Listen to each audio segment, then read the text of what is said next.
You ever feel like you're just behind on your volleys and something else is going on? It may not be your volley technique. In this video, I want to show you one little trick that can really help your volleys be more solid, whether you're hitting a forehand or backhand. And you're probably wondering, what is that? Well, I'm going to say it's how you're holding the racket. And I'm not necessarily talking about grip, but grip does make a big difference. But I'm actually talking about how I see so many players out there and they're holding the racket out like this.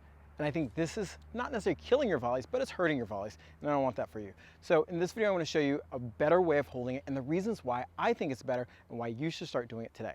So let's talk about, what am I talking about? I mean, shouldn't you hold the racket out in front? Well, I think a better way is actually holding the racket across your body and a little bit closer to your body. And I'm gonna tell you why. And what I mean by across your body is, if you notice my racket, it's not directly in front of me like this, it's coming across. Now, reason number one, this helps you deal with those dreaded balls that come to your body. So many players like this, when they're coming, they pull the racket back and they're in a very uncomfortable position. Not only that, it takes more time to pull the racket back and they don't have time to get ready for the ball. When you're just like this and the ball comes next to you or to your body, all you really have to do is turn your shoulders. And by having the racket in this position, it really protects pretty much most of your body. And we're going to talk about that in a second.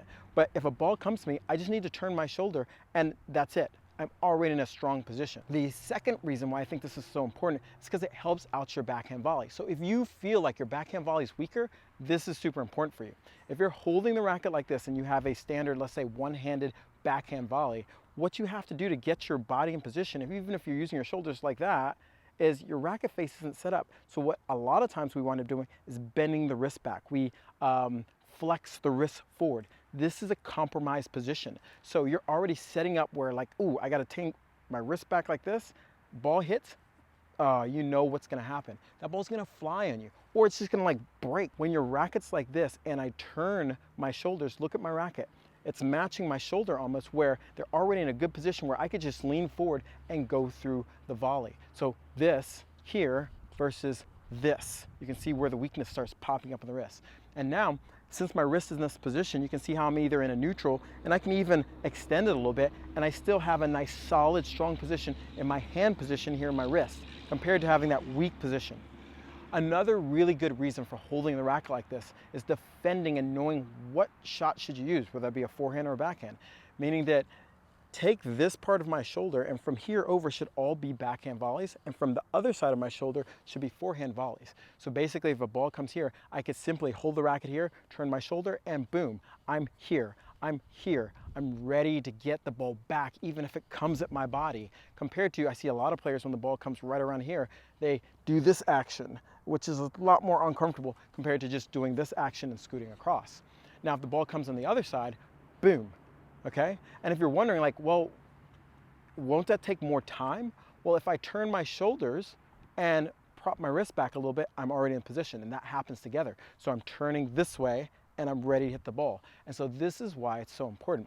And if you're thinking about my wrist position, when I'm extending my wrist back, this is a much stronger position. And this position isn't a full extension all the way back, but by turning, extending, I'm in a much stronger position to push through the ball. And so you can see why having your racket across your body like this now lends to being stronger here in your wrist and being able to push through even if the ball comes at you. If it comes on the forehand side, you're going to extend your wrist back, which still puts you in a nice strong position. So now let's talk about some drills that you can do to start making this a little bit more comfortable and where you can start learning to react faster. The first drill you want to do is just get in the habit of holding your racket here.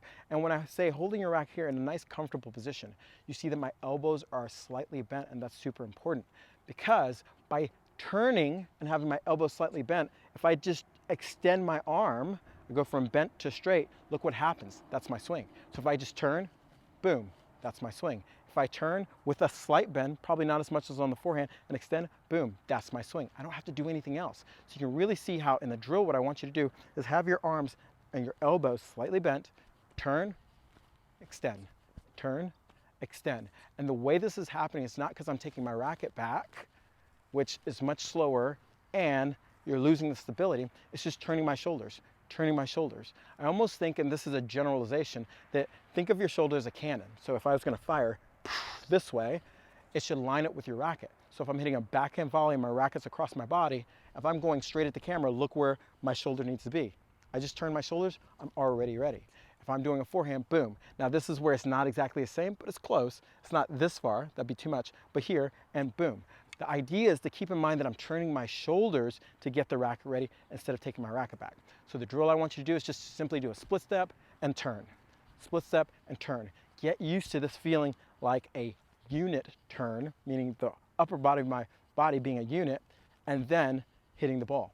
From here, after you do it a lot of times, just practice on a ball machine or against the wall where you're just gonna simply split and turn, split and turn, split and turn, just practicing this turn. You don't even have to incorporate your feet that much, but by helping you really isolate this turn and keeping your racket around this area is gonna really cement your ability to make sure that you can keep your body ready or your hands ready to hit the ball when it comes, regardless of whatever shot's gonna hit. Now, if you really wanna take your volleys to the next level, especially your backhand volley, because that just seems to be one of the weaker volleys that most people struggle with, make sure you go watch this video because it's gonna go through the details of not only the swing that we talked about now, but how to use your feet. And really, if you wanna hit a crisper volley, you need to learn how to use your feet because that is the ticket to having volleys on the backhand side. You start sticking and putting away points that your opponent can't get to.